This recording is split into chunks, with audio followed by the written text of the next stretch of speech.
At Christmas, my mother-in-law toasted, "I'm proud of all my grandkids except one." Then she pointed at my 9-year-old. People laughed like it was normal. My daughter fought tears. My husband didn't laugh. He set a thick folder on the table. When they opened it, the room went deadly silent. That sentence, "except one," didn't just hang in the air. It landed. Right on my kid. Chloe's hand tightened around her fork like she could stab her feelings into obedience. She'd been doing that thing she does when she's trying really, really hard not to cry in front of people.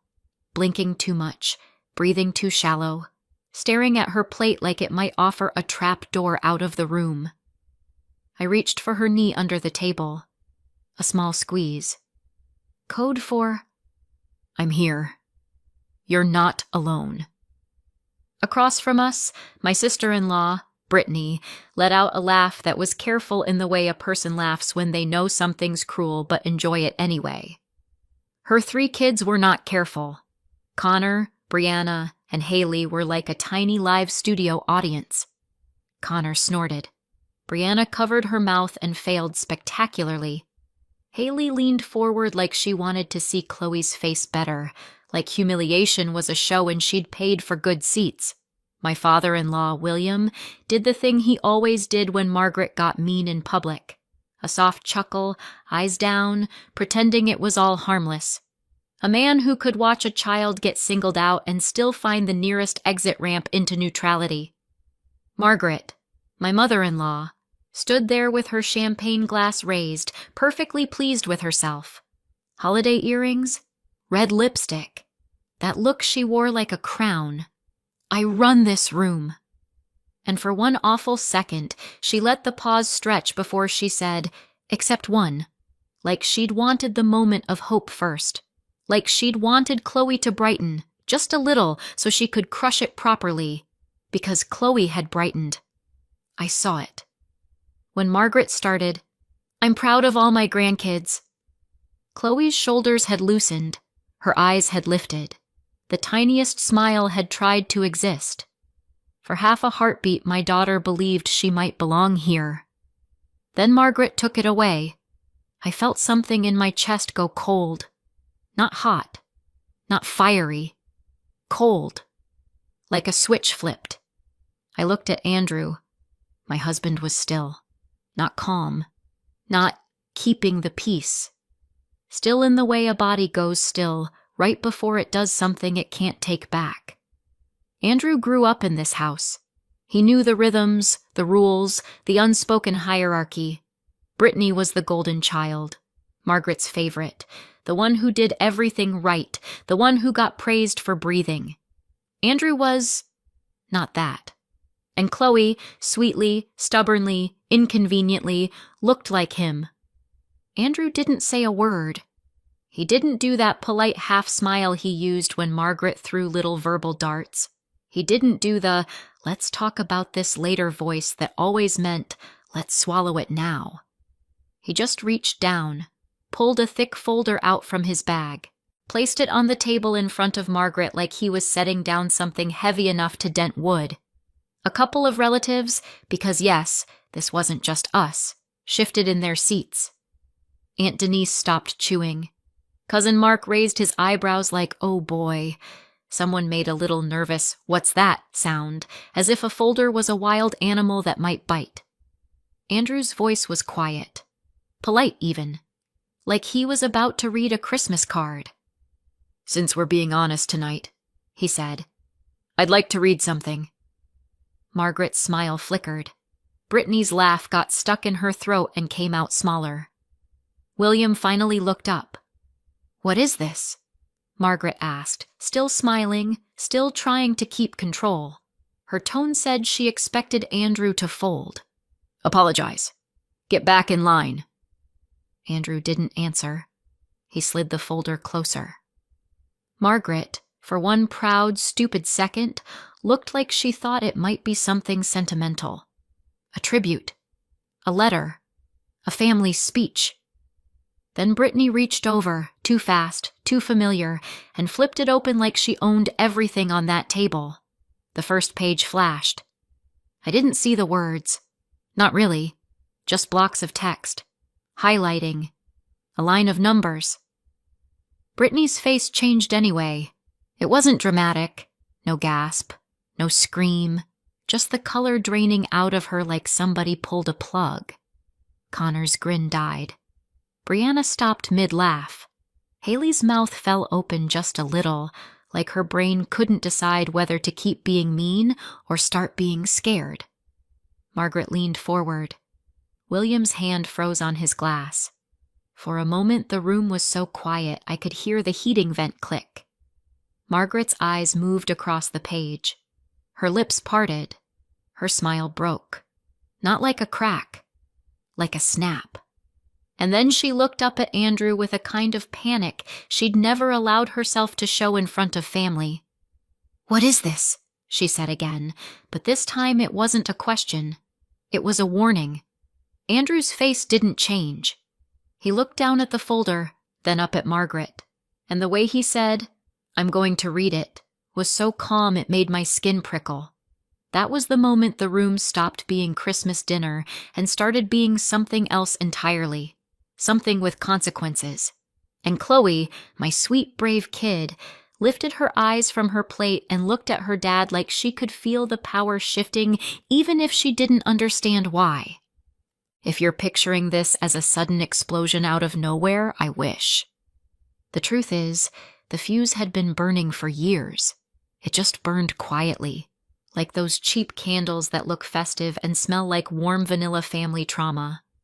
At first, it wasn't dramatic. It was deniable. The kind of thing that makes you feel crazy because you can't quote it cleanly. Margaret didn't say, "I hate your daughter." She said things like, "She's sensitive," with a polite little sigh, like Chloe was a difficult appliance. She didn't say, "I don't care about Chloe." She forgot Chloe's preferences, forgot her allergies, forgot her birthday gift until 2 days later, and acted like she'd done Chloe a favor by remembering at all. Meanwhile, Brittany's kids were praised for everything. Connor burped. "Boys will be boys." Brianna rolled her eyes at an adult. "She's confident." Haley snatched a cookie out of Chloe's hand. "She's spirited." Chloe asked for a glass of water and said, "Please." Margaret looked at her like she'd asked for a loan. Andrew saw it. Of course he did. But he'd been trained to absorb Margaret, to keep things smooth, to be the one who didn't rock the boat. And if you've never lived inside a family like that, here's the secret. The boat is already rocking. They just want you to be the one who pretends it isn't. Andrew also helped them. Financially. Not once. Not twice. For years. At first it was small. A utility bill just until Friday. A car repair because we're strapped this month. Then it got bigger. A temporary loan that became a permanent expectation. A medical copay. A new appliance. Brittany's short-term daycare situation. Connor's soccer fees. Brianna's dance costumes. Haley's school trip. On and on. Andrew is a software guy. Good job, steady income, the kind of career that makes people in Margaret's generation nod like it proves you're a proper adult. So Margaret treated him like a wallet with a pulse. And Andrew paid. Because he kept thinking, if I'm useful, they'll be kinder. If I'm generous, they'll stop calling me difficult. If I just do enough, it'll feel like love. It never did. I'm a lawyer, not the dramatic courtroom kind. The boring contracts and paper kind. The kind where you learn that people hide things in plain sight because most of us don't read past the first paragraph. So when Andrew started quietly mentioning the money, how often, how much, I did what I always do. I asked questions. Not accusatory. Practical. Do you have the receipts? Is it written down? Is it always you? Do they ever pay you back? Andrew would shrug and say, "It's family." That phrase is a magic spell. It makes adults hand over money and swallow pain like it's medicine. Then Josephine died. Josephine was Andrew's grandmother. Margaret's mother. The person Margaret liked to reference when it made her look good. Josephine would never approve of that. Josephine believed in family. But Josephine, when she was alive, had been kinder to Andrew than Margaret ever was. Josephine saw him. She didn't need him to be Brittany to count as valuable. And Josephine adored Chloe. Chloe used to sit on Josephine's couch with a book while Josephine hummed and knit and pretended she wasn't watching Chloe like she was something precious. Josephine called her my little bright thing. She asked Chloe questions and listened to the answers. Radical behavior, really. When Josephine passed, there were the usual family murmurs about the estate and what's left. Margaret did the talking. She always did. "There isn't much," Margaret said. "It was all medical expenses. You know how it is." Brittany nodded like she'd already moved on. William made a sympathetic noise. Everyone acted like that was the end of the conversation. Andrew didn't fight it. Not then. But afterward, little things didn't add up. A comment. A slip. Margaret getting weirdly defensive when Andrew asked a simple question. Brittany answering too fast with, "It's handled," like the conversation itself was the problem. And the requests for money didn't vanish, but they changed. They came less often, spaced out, dressed up as casual, like someone trying to look normal after they'd already moved something heavy behind the curtain. What did get bolder wasn't the asking. It was the attitude. The warmth went thin. The jokes got sharper. And Chloe stopped being quietly ignored and started being noticed, in that deliberate way that makes a child feel like she's doing something wrong just by sitting at the table. Josephine's death didn't make them careful. It made them confident, like they thought whatever they'd handled was locked away for good, and now they could say the quiet parts out loud. Andrew didn't accuse them. Not at first. He just started looking, quietly, without drama, the way a person does when they don't want to believe what they might find. I helped with the boring parts, organizing what we already had. Transfer histories, old texts, emails, every "can you help us just this once?" that had apparently happened 19 times. We didn't have some secret detective board with red string. We had a kitchen table and a laptop and a growing sense of dread. At some point, Andrew came home with a look on his face I didn't recognize. Not anger, recognition. Like he'd finally found the piece of the puzzle that made everything else click into place, and he wished he hadn't. He didn't tell me everything at once. He didn't even want to say it out loud. He just said, "They lied." I asked, "About what?" Andrew swallowed. "Josephine." That was it. That was all he could manage in that moment. And because I'm me, I didn't push for a full explanation. I asked, "Do you have proof?" Andrew didn't answer right away. He just looked past me like his brain was trying to catch up to what his gut already knew. "Not yet," he said finally. "But I can get it." Then he did something that, in our marriage, is basically his version of panicking. He got quiet and methodical. For the next couple of weeks, Andrew spent more time in his home office than he ever had. Not playing games, not doom scrolling, working, printing, highlighting, making calls he didn't tell me about until after they happened. The kind of calls where you come back looking like you just walked out of a room with fluorescent lighting and bad news. I didn't nag him. I didn't hover. I didn't say, "You need to confront them right now," because that's how you end up being blamed for everything. Instead, I did the only thing I could do. I made sure Chloe felt normal. I packed lunches. I asked about school. I kept the world steady while Andrew quietly pulled at threads. One night, he came out of his office holding a folder. Not thick yet, not dramatic, just heavy in his hands, like it already weighed more than paper should. "Kate," he said. My name came out careful. I followed him to the kitchen table. He set the folder down and opened it, then slid it toward me like he couldn't bear to hold it alone. I flipped the first page. I saw Chloe's name, not scribbled, not maybe, printed, clean, official. I turned another page, and another, numbers, dates, transfers, notes in that sterile transactional language that banks use when they want you to forget the money is real. I don't want to get dramatic here, but my stomach honestly dropped like I'd missed a step on the stairs. "This is a lot," I said, because my brain didn't have a better sentence ready. Andrew nodded once, jaw tight. "It's hers," he said, and the way he said hers made my throat go dry.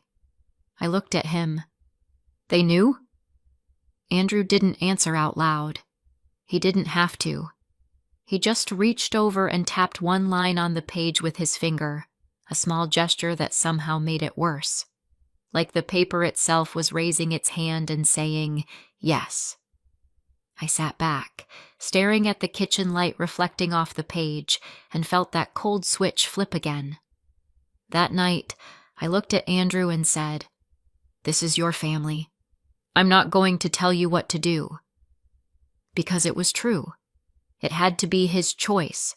If I pushed, Margaret would blame me for turning him against them.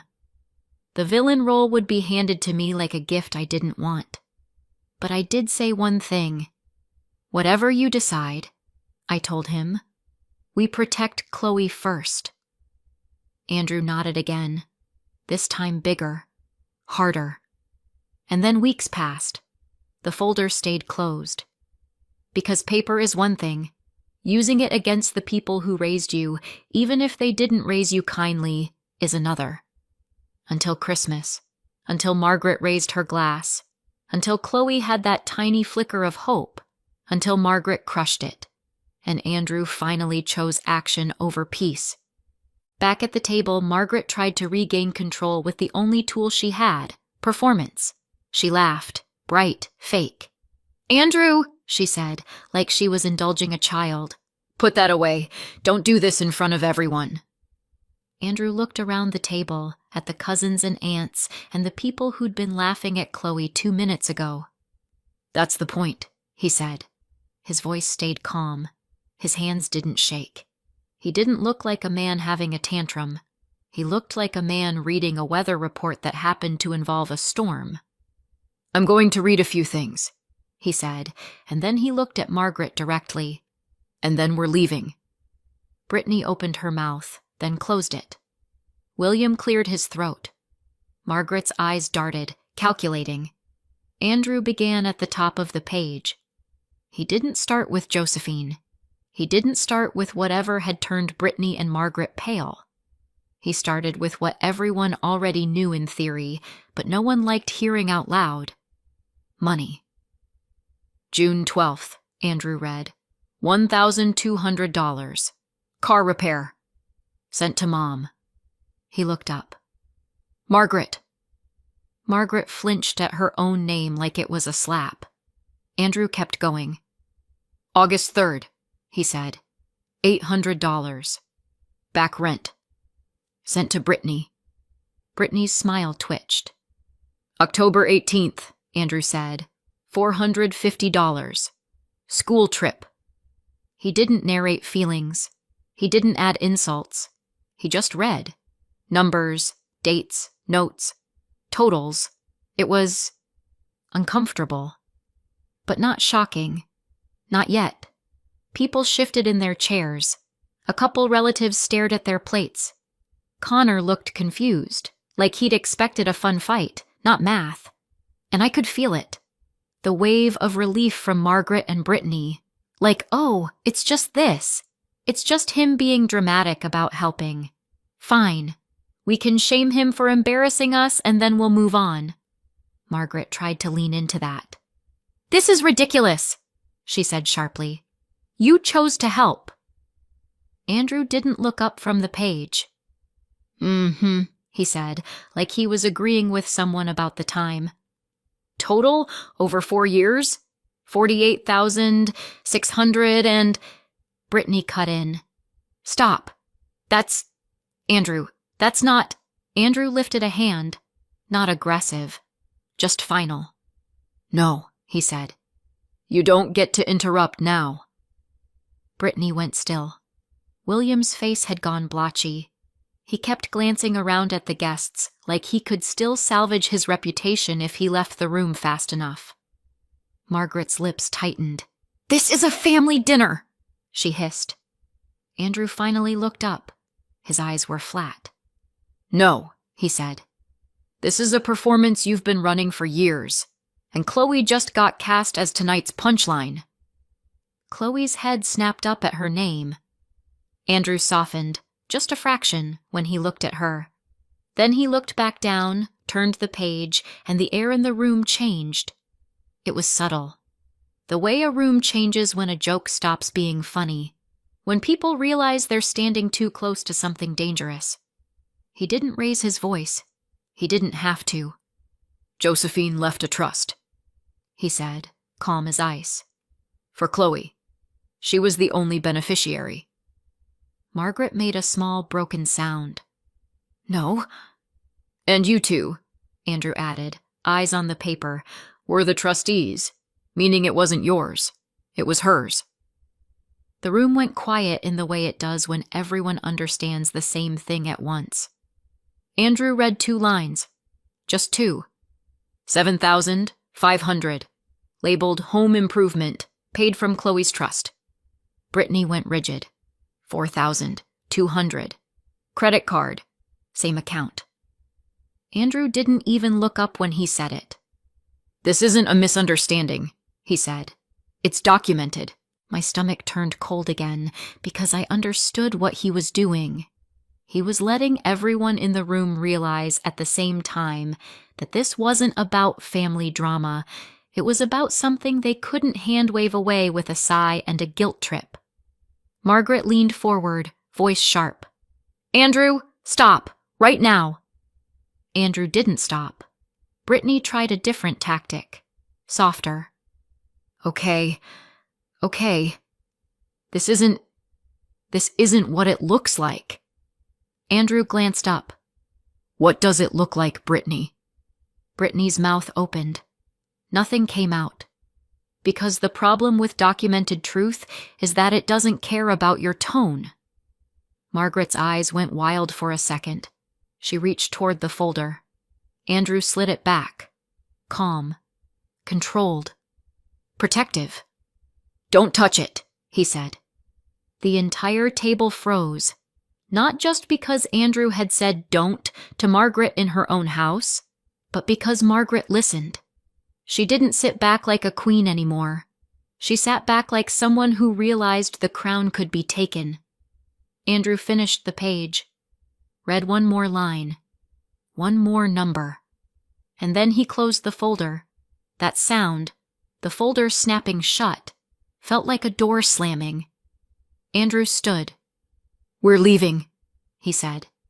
Margaret's voice went thin. If you walk out that door...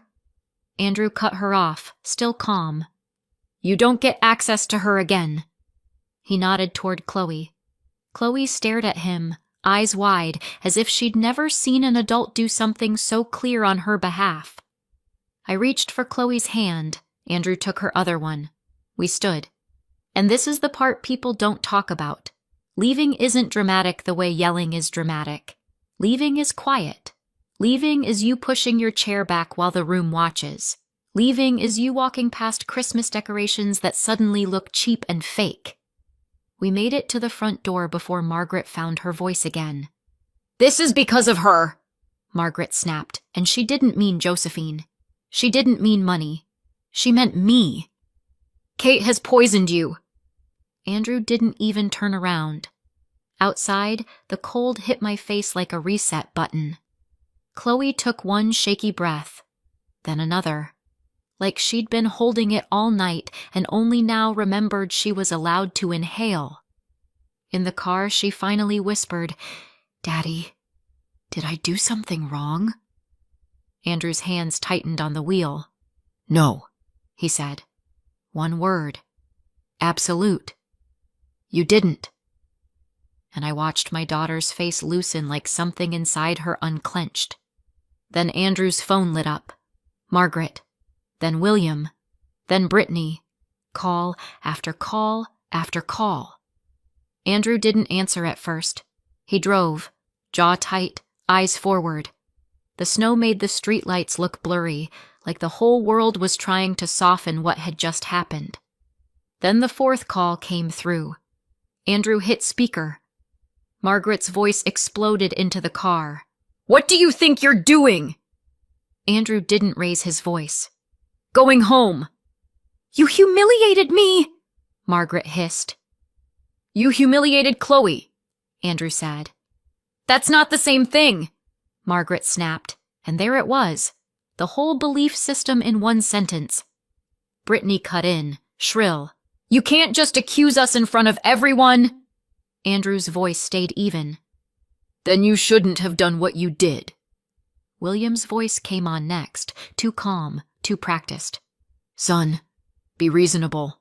Don't bring lawyers into this. We're family." Andrew laughed once. Not happy, just tired. "I'm done with family as an excuse," he said. Margaret's voice shifted, softer, suddenly sweet. "Andrew, please, think about Chloe. Do you want to put her through all this?" Andrew's grip tightened on the wheel. "I'm thinking about Chloe," he said. "That's why this is happening." There was a beat of silence. Then Margaret's tone turned sharp again. "If you do this, you will destroy us." Andrew's voice didn't change. "You did that." He ended the call, and in the quiet that followed, Andrew said something I'd never heard him say about his mother. "From now on," he said, "no more phone fights, no more meetings, no more talking it out."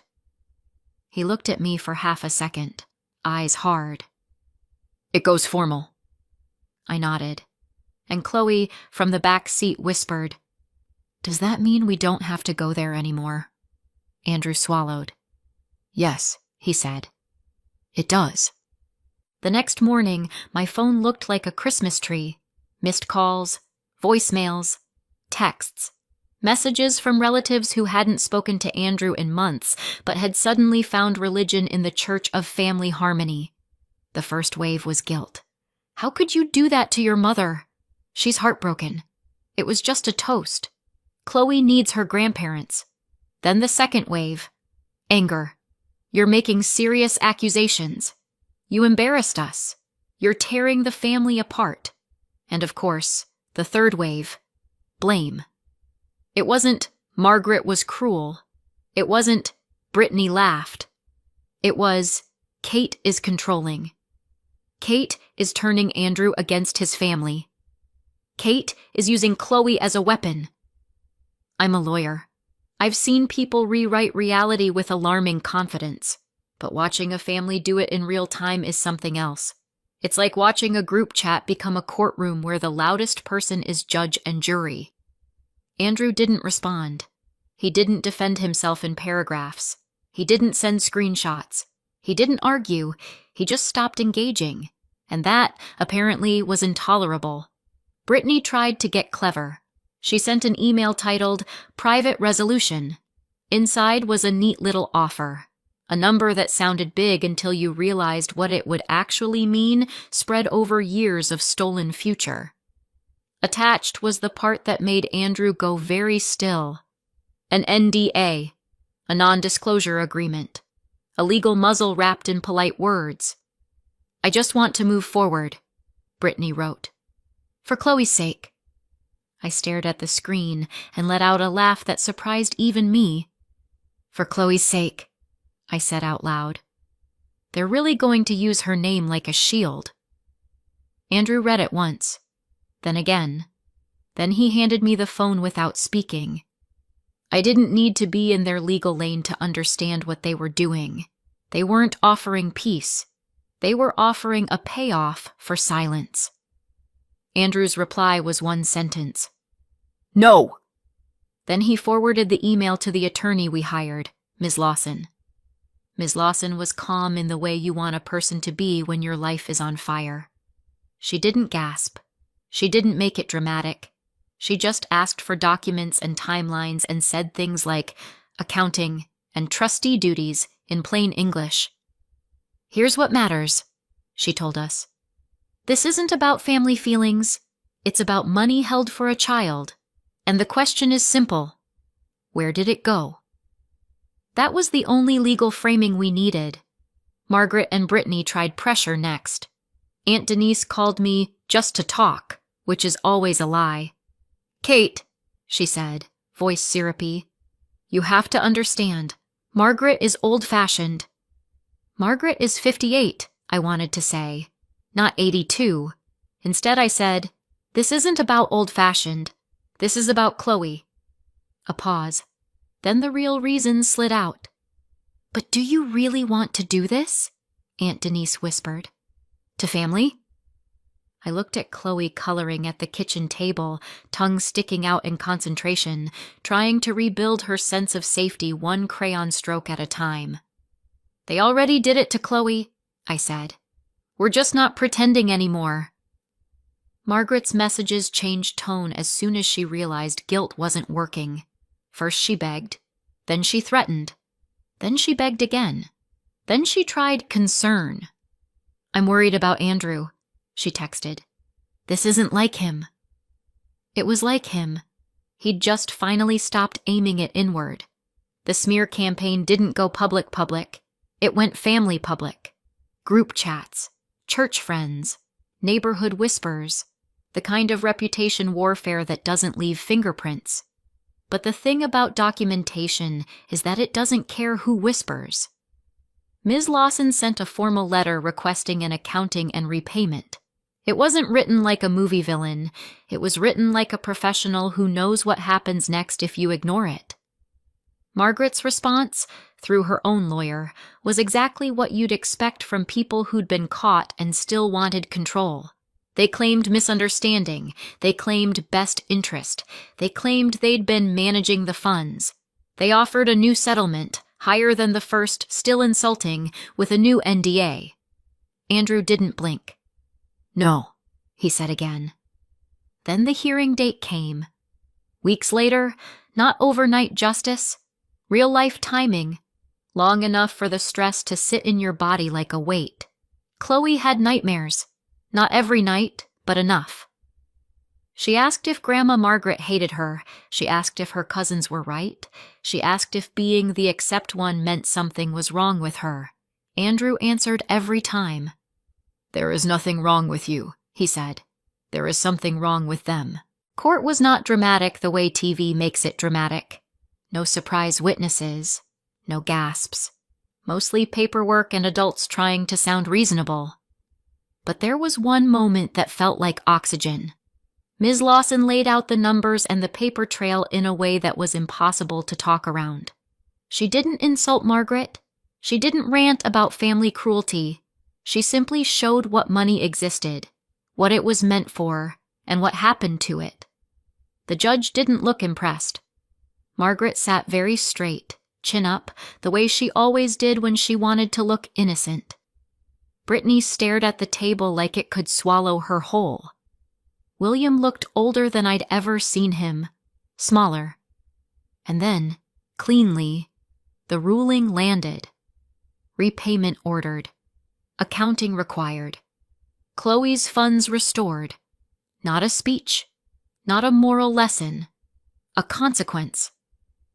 Outside the courtroom, Margaret tried one last pivot. It was almost impressive, the way she could lose and still reach for control. "Andrew," she said, voice trembling now, a performance of pain. "We're still family." Brittany stepped forward too, eyes wet. "Can't we just move on?" William did the quiet man thing again, like he could erase what happened by sounding gentle. "You've made your point." Andrew stared at them, and for a second I saw grief on his face. Real grief. Not for what they were, for what he'd wanted them to be. Then his expression hardened. "You don't get to humiliate my child." he said. "Take from her, and then ask for peace when you're caught." Margaret flinched like he'd hit her. Andrew didn't yell. He didn't threaten. He didn't gloat. He just said the line that mattered. "We're done." Brittany made a strangled sound. Margaret's face crumpled. William looked away. Andrew took my hand. Then he held Chloe's hand in his other, and we walked away from them. Not as a dramatic exit scene, as a decision. Josephine left $250,000 in a trust for Chloe. Chloe was the only beneficiary. Margaret and William were the trustees. By the time we found it, only $78,400 was still there. The rest, $171,600, was gone. Not spent on Chloe, spent on family expenses, credit cards, and repairs that magically never involved the child whose name was on the trust. The judge ordered them to repay the $171,600 plus interest and attorney's fees. By the time everything was finalized, the number they owed landed just under $200,000. They didn't have it. So they did what people do when consequences finally show up with a due date. They started selling things. Brittany's shiny SUV disappeared first. Margaret and William took out a loan against their house. Nobody called it stealing anymore. They called it stress and hard times. I called it repayment. Chloe's trust was restored. Fully. Quietly. A balance on a screen that finally looked like a future again. And then we went no contact for real. Not taking space. Not we'll see. No calls, no visits, no surprise drop-ins, no holidays spent bracing for the next joke. Anything that mattered went through Ms. Lawson. Everything else was silence. Later that year, a Christmas card showed up anyway. Margaret's handwriting, cheerful like nothing had happened. Andrew didn't open it. He tossed it straight into the trash. Chloe saw him do it. She watched for a second, then asked, small and careful, "Is Grandma Margaret still mad at me?" Andrew didn't hesitate. "Chloe," he said gently, "Grandma Margaret is mean." No rage. No speech. Just the truth. Finally said like it wasn't Chloe's job to fix. Chloe blinked, thought about it, and nodded like something clicked into place. "Oh," she said. "Okay." And that was the moment I didn't know I'd been waiting for, the moment my daughter stopped treating herself like the problem. So what do you think? Did we go too far or not far enough? Let me know in the comments, and subscribe if you want more stories like this.